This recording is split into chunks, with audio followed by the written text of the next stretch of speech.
Miałem otwarte 2 czaty, jeden do kolegi, drugi do szefowej. I nie pytaj, dlaczego one miały ten sam awatar. Był poniedziałek rano. Miałem 4 spotkania i 0 snu. Kolega wysłał mi mema z podpisem, że nasza szefowa wygląda jak Shrek po kursie PowerPointa. Śmiałem się jak dzban.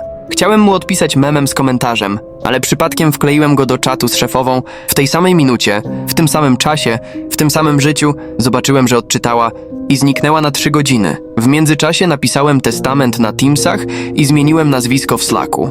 A potem wróciła. Napisała tylko jedno zdanie. Popraw prezentację, bo Shrek się nie postarał. Od tego dnia siedzę cicho i śmieję się tylko wewnętrznie.